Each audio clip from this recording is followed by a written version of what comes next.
The summer sun pressed down like a living thing, its heat rippling off the dirt road that ran through Dust Haven, a place that seemed forever caught between dying and surviving. Wind dragged dust across empty porches and creaked the hanging sign of Finch's Tavern. The air shimmered, thick with the scent of sagebrush and horse sweat. Somewhere far off, a hawk screamed into the stillness, and the sound carried like a warning. At the edge of the square, beside the old town well, a young woman stood in her Sunday dress. The fabric was faded sky blue, cinched at the waist with a ribbon that had once been white. Her hands, raw from waiting, clutched a small bouquet of desert wildflowers.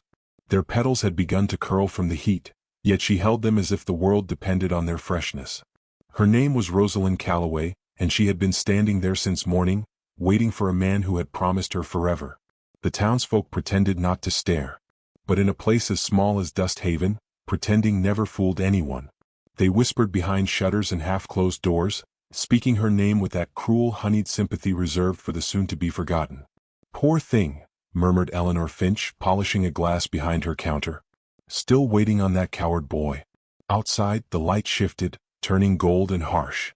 Rosalind brushed a strand of hair from her face and glanced down the road, the same direction she had been watching all day. The dirt path stretched endlessly toward the horizon, pale and empty. Each time the wind picked up, she imagined hooves in the distance. But it was always just the wind. By the time the church bell struck 5, the town had gone quiet again. Even the blacksmith paused to wipe his brow, glancing toward the girl by the well. No one dared tell her what they already knew, that Samuel Burke wasn't coming back. From the far side of town, a tall figure watched in silence. He was broad-shouldered and bare-chested under the sun, his skin bronze and scarred, hair bound at the nape of his neck. The people called him Iron Hawk, though his given name was Elias Navarro. He had come into Dust Haven with a horse to trade, but lingered by the general store long after his business was done. There was something about the way the woman waited, her stillness against the restless wind, that caught him. She stood like someone carved from the very land, fragile in beauty but stubborn in endurance. When the church bell stopped ringing, Rosalind's eyes began to lose focus, the world swaying slightly in the heat. The bouquet fell from her hand and hit the ground in a cloud of dust. She bent to pick it up, but her knees gave way and she sank onto the dry earth. No one moved to help her. A few looked away. Pity was the only kindness Dust Haven offered those who broke in public. Elias Navarro stepped forward. His boots were silent on the dirt. When he reached her, he didn't speak at first, only crouched beside her, offering a canteen of water. She hesitated, lips trembling, then took it with both hands and drank like someone trying not to cry. "Thank you," she whispered, her voice rough as sandpaper. He nodded once, expression unreadable, and stood. His shadow fell across her face, dark against the merciless light. "Do you live nearby?" he asked finally. She wiped her mouth, shaking her head. "Used to. Not anymore."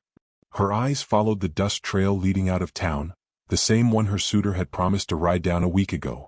She looked small beneath the open sky, smaller still beneath the weight of being left behind. "Then where will you go?" She didn't answer. Instead, she forced a brittle smile, the kind that tries to hide humiliation. "Wherever the world still needs fools," she said softly and turned away. That evening, as the sun bled red behind the ridges, Rosalind walked the empty road out of Dust Haven. Her shoes kicked up dust that clung to her dress. Behind her, windows shuttered, whispers followed. Eleanor Finch leaned against her doorway, cigarette glowing in the dim light. "She's heading out to the old barn," Eleanor muttered to the marshal, who stood with folded arms. "Ain't no place for a lady to sleep." Marshal Thaddeus Colt sighed. "Ain't much of a town for her either." The horizon darkened. Coyotes began to call. Somewhere beyond the ridge, Iron Hawk watched from the shadows, arms crossed over his chest. He knew the barn, an abandoned stage stop half a mile from town, where dust and moonlight slept together. Rosalind pushed open the warped door and stepped inside. The air was cool and smelled of hay and rust. She found an old blanket draped over a barrel and sat down, clutching it around her shoulders. Outside, the wind rose and fell like someone whispering her name. In that solitude, memories came unbidden. Samuel's letters, his promises, the laughter they'd shared under starlight. She saw his face again, charming, sure, and empty of conviction. She remembered how he'd sworn to return for her once he found work, how he'd looked her mother in the eye and said he was a man of his word. But words were cheaper than gold in Dust Haven, and just as easily spent. Her eyes burned. She pressed her face into her knees and let the tears come silently. There was no one to see, no one to soothe, and that made it easier somehow, to fall apart where no pity could reach her. Hours passed. The moon rose. The night grew still except for the faint creak of the barn walls. Then from outside came the soft tread of footsteps. Rosalind stiffened, clutching the blanket tighter. A shadow filled the doorway. Moonlight caught on a face half hidden, familiar and strange at once. It was Iron Hawk. He stood tall and calm, carrying a small bundle wrapped in cloth.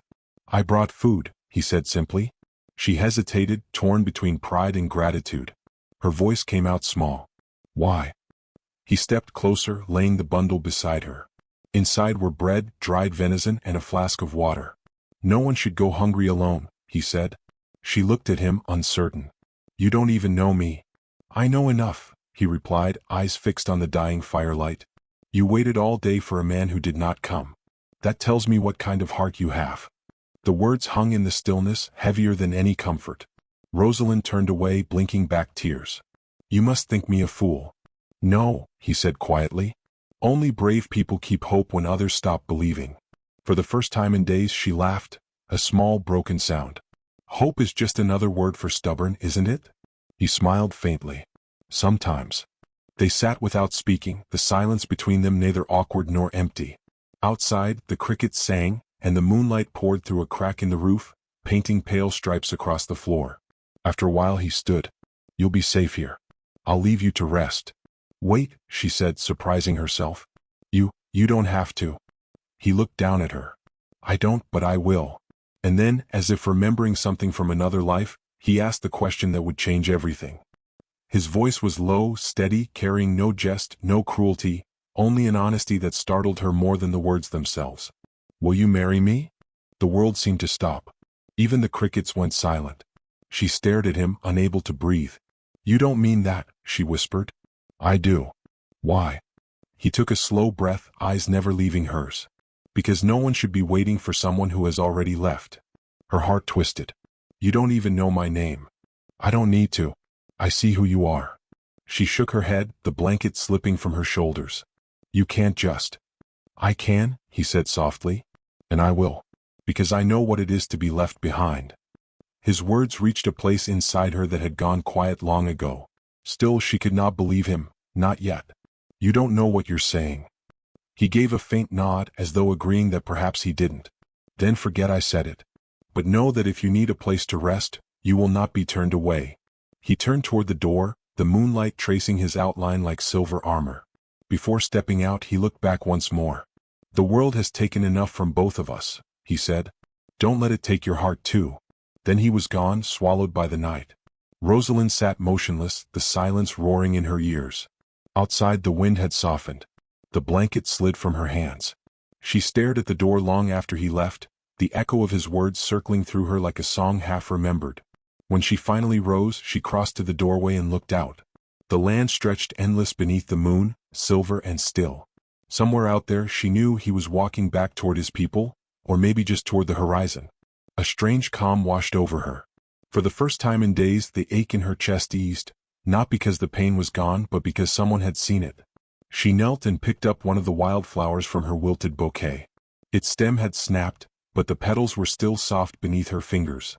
"Will you marry me?" The words echoed again in her mind, absurd, impossible, and yet filled with a strange kind of mercy. A tear slid down her cheek, warm against the cool air. Outside, thunder rumbled faintly in the distance, though no storm had been forecast. She turned her gaze toward the horizon, heart trembling with something she couldn't name. Hope, perhaps. Or the beginning of something that might one day deserve the word. And as the night deepened, Rosalind whispered into the emptiness, barely daring to let the sound leave her lips. "Why me?" From somewhere in the darkness beyond the barn, a quiet voice answered, deep, steady, almost carried by the wind itself. "Because you deserve to be chosen." The lantern flickered once, then went out. Morning came soft and golden, spilling through the cracks of the barn like liquid fire. Dust motes drifted in the light, turning the air into something almost sacred. Rosalind woke slowly, her body sore from the hard floor, her heart heavier than sleep could mend. The memory of the night before clung to her, the quiet voice, the question that had split through her grief like lightning through cloud. "Will you marry me?" She sat up, wrapping her shawl around her shoulders. The bread and venison he had brought remained untouched beside her. A small gesture, nothing more, she told herself. A kindness offered out of pity, not promise. Still, when she stepped outside, she found footprints in the dust, large, deliberate, leading away from the barn toward the ridge. He hadn't vanished into dream. The air smelled of mesquite and sun-warmed earth. Far off, the town was stirring, the clang of a hammer, the creak of a wagon wheel. Rosalind hesitated before returning to Dust Haven. Every step back felt heavier than the one before, as though the ground itself wished to hold her where she was unknown, where shame hadn't yet carved her name into gossip. By the time she reached the edge of town, the heat had risen. People were already gathering outside the general store, murmuring like flies around a carcass. When they saw her, their talk stopped. Eyes turned. She felt their stares like burrs against her skin. "There she is," someone whispered. "Waited all day, poor fool. She's lost her mind, staying out there alone." "Maybe she ain't alone no more," another voice said, a woman's, sharp and cruel. Rosalind turned just enough to see Fiona Burke, Samuel's sister, standing on the porch of the post office, her arms crossed tight against her chest. "You keep your mouth shut," Rosalind said quietly. Fiona smirked. "Don't have to.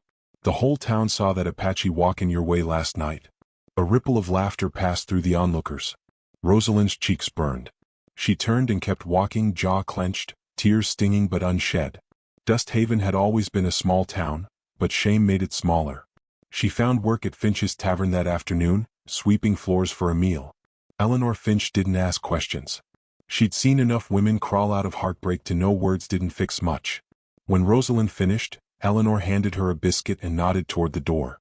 "Eat it slow," she said. "That's the only way anything lasts around here." Outside, the sun hung low, bruised orange. Rosalind walked the dirt road again, the biscuit untouched in her hand. She didn't notice him until she reached the bend by the old corral. Elias Navarro was there, crouched by a broken fence post, his shirt tied around his waist, hands steady as he worked to repair it. She froze. He didn't look up right away. When he did, it was as if he'd known she was coming. "You shouldn't be here," she said, her voice softer than she intended. "Neither should you," he replied. He rose, wiping sweat from his brow. The light caught the line of his jaw, the faint scars that told stories he didn't need to speak. He held out a canteen. "You walked far again." She didn't take it. "People talk. People always talk," he said simply. "That's how they keep from listening to themselves." His calmness irritated her, though she couldn't say why. "You can't just say things like that to a woman you barely know. What you asked last night, it wasn't right." He tilted his head, studying her as though she were a puzzle carved from sorrow. "Then forget I said it." "I can't," she whispered. "It keeps echoing." A flicker of surprise crossed his face, then understanding. He looked away toward the horizon. "I didn't mean to shame you." "You didn't," she said, though both of them knew that wasn't entirely true. Shame was already sewn into her name like thread through cloth. He had only tugged at what was already frayed.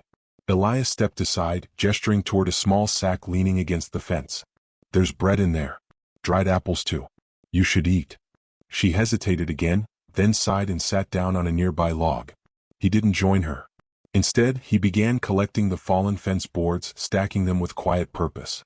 "You fix things that don't belong to you?" she asked. "Sometimes," he said. "If they're broken." She watched his hands move, strong, sure, patient. He didn't rush, didn't curse the wood or the heat. There was something steady in him that unnerved her, something that refused to look away from what was painful. When he finished, he sat across from her, not too close. "Do you have somewhere to go?" "I'll manage," she said, though her voice betrayed the lie. He nodded as if that answer was good enough, and reached for the small bundle again. "Then take this anyway. I can't keep taking from you." "You haven't taken anything," he said. "You've only accepted what was freely given." The words sank into her slowly. No man had ever spoken to her like that, not her father, not Samuel. It wasn't kindness out of pity, nor desire disguised as generosity. It was something quieter, heavier. Respect, maybe. For a long moment, neither spoke. The sound of the wind moving through the grass filled the space between them. "Why do you stay here?" she asked finally. He looked toward the hills. "Because this is where my people once walked. The land remembers even when the world forgets." There was longing in his tone, not bitterness. It made her ache in a way she didn't understand. By the time she returned to the barn that night, the air had cooled. Crickets sang. A lantern flickered near the doorway, his doing again. Beside it sat another bundle of food and a small wildflower tucked on top. She stood there for a long time, her throat tight. Finally, she whispered into the darkness, "Why would you ask me to marry you?" The question wasn't meant for an answer, but the night seemed to stir. From the shadows, a voice drifted, steady, familiar. "Because you deserve to be chosen." Her breath caught. She turned, and there he was, standing a few paces away, moonlight catching his eyes. "You shouldn't follow me," she said. "I didn't," he replied. "I was passing by." She almost smiled. "You pass by often." He took a slow step forward. "Not often enough, maybe." Something unspoken hung between them, fragile, trembling like the flame of the lantern. Rosalind looked down, tracing the rim of the flower's petals. "People will think things," she said. "Let them," he answered. "You don't understand this town." "I understand loneliness," he said quietly, "and what it does to people." The words broke something in her, softly like a thread snapping. She sank onto the step, unable to hold his gaze. "I don't know what I'm supposed to do now," she said. "Everything I was waiting for, gone." He crouched beside her, not touching but close enough that she could feel his warmth. "Then stop waiting. Build something new." She looked up at him, tears catching the light. "With you?" He didn't answer, but his silence was its own kind of promise. The crickets quieted. The night felt alive with some invisible current, the air heavy with what might begin. Rosalind closed her eyes, listening to the soft rhythm of his breathing, steady as the earth itself. When she opened them again, he was watching her, not with desire, but with a kind of reverence that frightened her more than any hunger could. "You should sleep," he said finally. "Tomorrow will be hotter." She nodded, and he turned to leave. But at the doorway he paused. "I'll fix the roof in the morning. The rain will come soon." "You don't have to," she whispered. He didn't turn around. "I know." Then he stepped into the darkness, leaving her alone with the flickering lantern and the quiet beating of her heart. Rosalind lay down, the wildflower still in her hand. Outside, the wind rose again, soft but insistent, brushing through the open fields like a whisper from something ancient and unseen. For the first time she didn't dream of Samuel. She dreamed of sunlight breaking through storm clouds, of hands mending what others had left to rot, of a voice saying her name as though it were a prayer. When dawn came again, she woke to the sound of hammering above her, the roof being fixed, each strike deliberate, sure, echoing through the fragile stillness like a heartbeat. And for the first time she realized she no longer felt alone. The days passed with a slow, deliberate rhythm, as if the earth itself had decided to move more gently around them. The summer deepened, burning away the last traces of spring, and Dust Haven baked under its endless sun. Each morning, Elias Navarro rose before dawn to work the fences, his shadow long against the amber light, while Rosalind tended to the small patch of earth near the barn where a few stubborn green shoots had begun to rise. She didn't know much about growing things, but he had shown her how to listen to the soil, how to feel for what it needed. There was something almost holy in the way he touched the land, patient, wordless, reverent. The roof above her bed no longer leaked. The walls no longer swayed when the wind blew. In the quiet moments, she could almost believe the world had forgotten how to hurt her. Almost. But Dust Haven had a long memory for scandal. When Rosalind ventured into town to trade milk and bread, she felt the weight of eyes again, watchful, narrow, full of quiet cruelty. Conversations died when she entered a room. Laughter turned into whispers. The name Apache woman began to cling to her like dust. At first she tried to ignore it. Elias told her, "Let them talk. Their tongues are their cages." But it wasn't his dignity they tore at, it was hers. Each glance reminded her she was no longer the girl by the well in the blue dress, but something else now, the woman who had fallen and chosen to stay fallen. One evening as she walked through the square, Eleanor Finch waved her over. "You shouldn't keep yourself up there alone," the older woman said, pushing a glass of water across the counter. "People think all sorts of things when a man and woman share a roof, especially when one of them ain't from around here." Rosalind's fingers tightened around the glass. "He's done nothing wrong." "Didn't say he did," Eleanor replied, her tone softening. "But wrong don't matter much when gossip feeds quicker than truth." Outside, thunder grumbled over the hills. The air smelled of rain, sharp and electric. Rosalind stood for a long moment at the doorway before walking back toward the barn, the wind tugging at her dress like a warning. She found Elias by the corral watching the sky. The first drops of rain hit his shoulders, darkening his skin to bronze. "They'll talk, you know," she said quietly. They already do. And it doesn't bother you? He shook his head. The wind speaks louder than people ever could. She almost smiled, but the ache in her chest didn't lift. You make it sound easy. It isn't.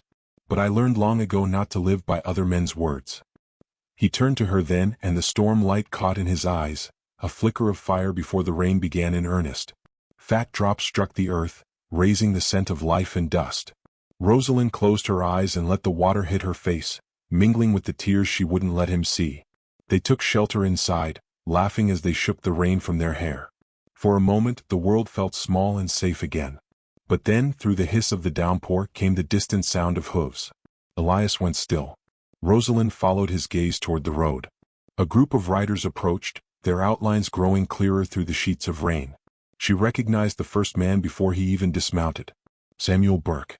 He hadn't changed much, still handsome, still proud, but there was something brittle in his expression now, like a man who'd spent too long running from his own reflection. He swung down from his horse, his boots sinking into the mud. "Rosie," he said, and the sound of her old name on his lips twisted something deep inside her. "You look different." She stared at him, disbelief and anger wrestling behind her eyes. "You came back." "I said I would," he replied, forcing a smile. "Things didn't go as planned, but I'm here now." Elias stepped forward then, wordless but unmistakable. His presence filled the doorway like a shadow cast by the storm itself. Samuel's smile faltered. "I heard things," he said slowly. "About you living out here, with him." Rosalind's stomach turned. "You heard what the town wanted to say. And what am I supposed to think, seeing it myself?" His voice sharpened, wounded pride bleeding into accusation. "You throw away everything we had for an Indian who doesn't even belong here?" The words hit her harder than she expected. Not because they were true, but because once, they would have been enough to silence her. But not now. "I waited for you," she said, her voice trembling but steady. "I waited until waiting became another kind of dying. You left me with nothing but shame." Samuel's eyes darted to Elias, then back to her. "And this is your answer? To lie down with a savage and call it salvation?" Elias moved before she could speak. His hand closed around Samuel's wrist, not harshly but firmly enough to still him. "You should leave," he said quietly. Samuel tried to pull free, but the strength in Elias's grip was unyielding. For a heartbeat, the rain outside was the only sound. Then Samuel wrenched his hand back, cursing under his breath. "This isn't over," he spat. "You'll regret turning your back on your own kind." He mounted his horse and rode off, his men following close behind, their silhouettes swallowed by the rain.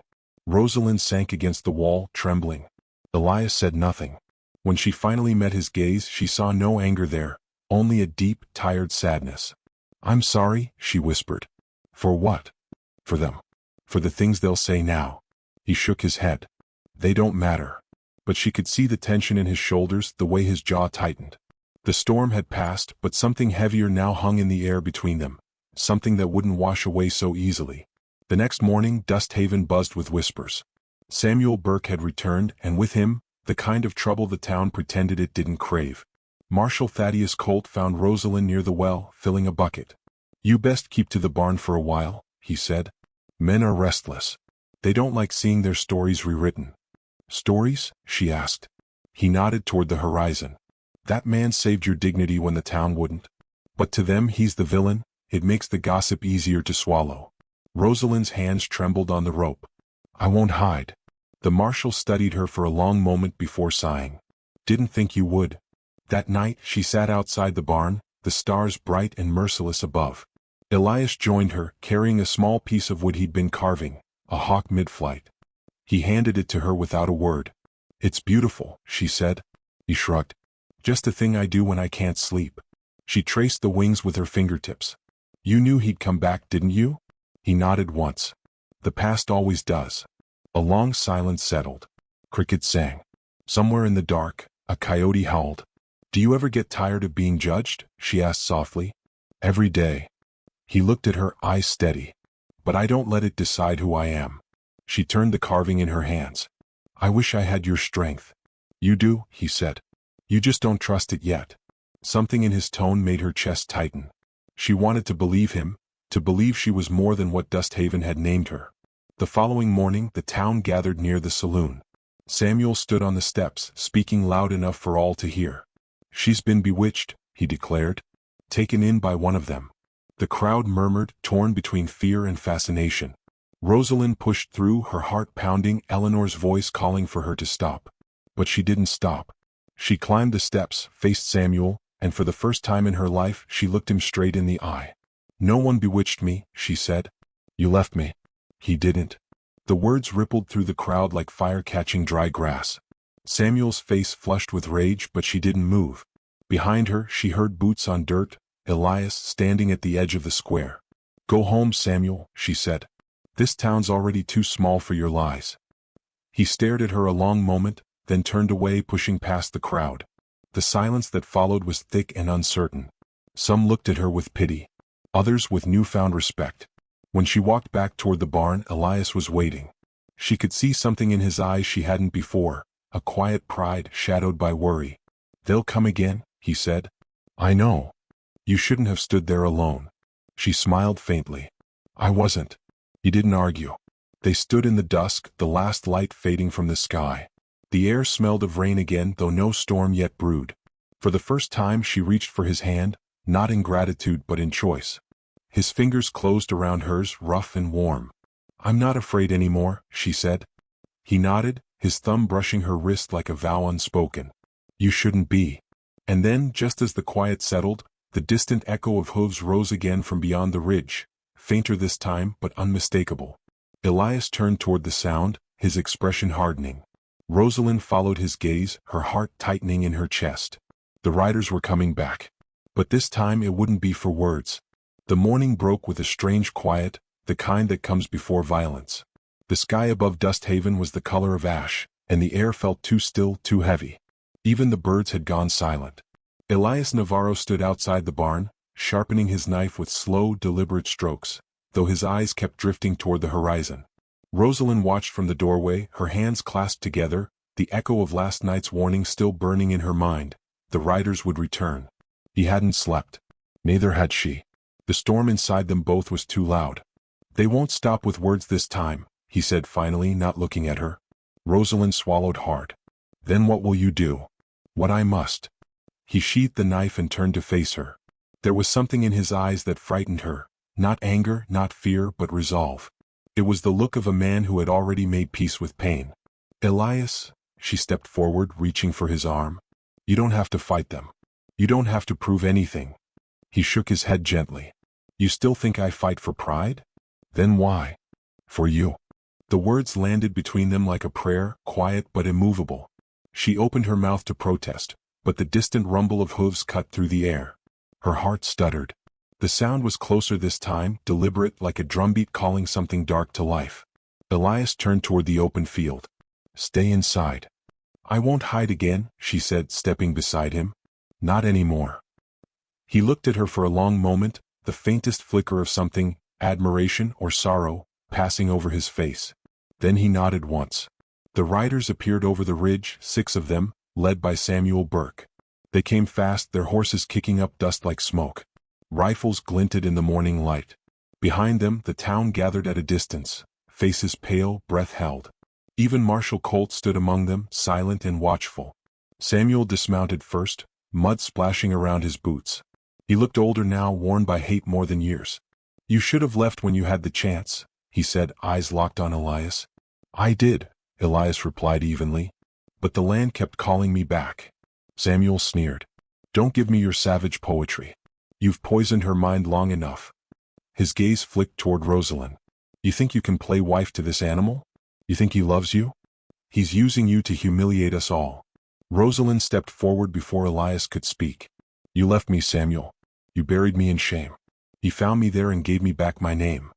Laughter rippled bitterly among the riders. "You hear that?" one of them spat. "The girl's gone mad." Elias's voice cut through the noise, low and calm. "If you came to speak, speak. If you came to kill, then do it and be done." Samuel's hand twitched toward his gun, but he hesitated. For all his bluster, he wasn't ready to spill blood in daylight. Not with the town watching. He turned instead to the crowd that lingered behind him. "You all see it? She's chosen him over her own kind. If we let this stand, what are we?" A murmur rippled through the onlookers. Fear, confusion, shame. The marshal took a slow step forward. "Enough, Samuel," You made your choice when you left her. Ain't no law says she can't make hers. Samuel ignored him. You think this ends with talk, Colt? He's already taken her. What'll he take next? Only what you threw away, Elias said, and that was enough to break whatever restraint Samuel had left. His pistol came up, gleaming in the sun. The world seemed to slow. Rosalind moved without thinking, stepping between them as the shot rang out. The sound cracked the morning open, echoing across the valley. For a heartbeat, no one moved. Then Elias caught her before she fell. The bullet had missed her by inches, tearing through the edge of her sleeve. Her body shook, but her eyes were steady, fixed on Samuel. You'll never own me again, she said, her voice trembling but strong. Elias rose, fury like wildfire beneath his calm. You've had your warning, he said. Now go. But Samuel was past reason. He raised his gun again, and before the trigger could be pulled, Elias moved, swift, precise, knocking the weapon from Samuel's hand and driving him backward into the mud. The other riders tensed, but none dared interfere. They knew what it meant to stand against a man like him. Elias didn't strike again. He simply stood over Samuel, breathing hard, the rain beginning to fall in soft, heavy drops. You came here to prove you were a man, he said quietly. But all you've proven is that you're still a boy afraid of being forgotten. Samuel looked up at him, face twisted in rage and humiliation. You don't belong here, he spat. Elias stepped back, letting the words fall like stones. Maybe not. But neither do you. The marshal's voice broke the silence. It's over. Go home. The riders hesitated, uncertain, then turned one by one. Samuel climbed back onto his horse, mud dripping from his boots, his pride bleeding out behind him. When he looked at Rosalind again, there was no triumph left, only the hollow ache of a man who had lost something he'd never valued until it was gone. When they disappeared over the ridge, the town slowly began to scatter. No one spoke to Rosalind. No one met her eyes. But the looks had changed, less scorn now, more something else. Uneasy respect, perhaps. Or the first cracks in long-held cruelty. Rain thickened into a downpour, drumming against the barn roof. Rosalind and Elias stood together in the doorway, soaked and silent. You shouldn't have stepped in front of me, he said. You shouldn't have made me want to, she replied, and for the first time he smiled. It was a small thing, barely visible, but it carried more warmth than the sun had in weeks. Inside she sat by the fire, her wet dress clinging to her skin. Elias tended the flames, his movements slow, careful. When he turned, she saw the cut on his forearm, a shallow graze from the fight. She rose, crossing the room to take his hand. You're bleeding, she murmured. It's nothing. Let me see. He hesitated, then let her. The wound was minor, but she cleaned it anyway, wrapping it with a strip torn from her sleeve. When she tied the knot, her hands lingered on his. What now? She asked softly. Now. He looked toward the window where the rain blurred the world into silver. Now we build what they tried to burn. She nodded, her throat tightening. Together? Only way it works. For a long moment, they stood close enough to feel each other's breath. The rain softened to a whisper, and the firelight painted their faces gold. I never thought I'd feel safe again, she said. You're not safe, he replied gently. You're alive. There's a difference. She smiled through the tears that came anyway. Then I'll take alive. He brushed a strand of hair from her face, his fingers lingering for a heartbeat too long. You already did. The silence that followed wasn't empty, it was full, rich, like the hush after a prayer. Outside, the last of the storm rolled away, leaving the land washed clean. Elias stepped back, his gaze distant. When the sun rises, we'll leave Dust Haven. She blinked. Leave? There'll be others. More men like him. This town will never forgive what it can't understand. Rosalind looked around the small barn. The mended roof, the table they'd built together, the life that had begun in the cracks of ruin. And if I don't want to go? Then I'll stay. It wasn't a promise of forever. It was something quieter, truer. Choice, not possession. When dawn came, the clouds broke, and the land glowed with the color of new beginnings. They stood outside, the fields steaming under the fresh light, the air heavy with the scent of wet earth and sage. Rosalind turned to him, her voice barely a whisper. Elias. He met her gaze. I never said yes. He smiled faintly. You didn't have to. She stepped closer, the morning breeze catching the edge of her dress. Then hear it now. The words trembled in the air, soft but certain. Yes. He reached for her hand, not to claim but to hold. The sun climbed higher, spilling gold across their faces. And somewhere beyond the hills, the wind carried the last echoes of Dust Haven's judgment away, leaving only the quiet rhythm of two hearts learning to beat in the same wild place. For a moment time held still. Then the world began again.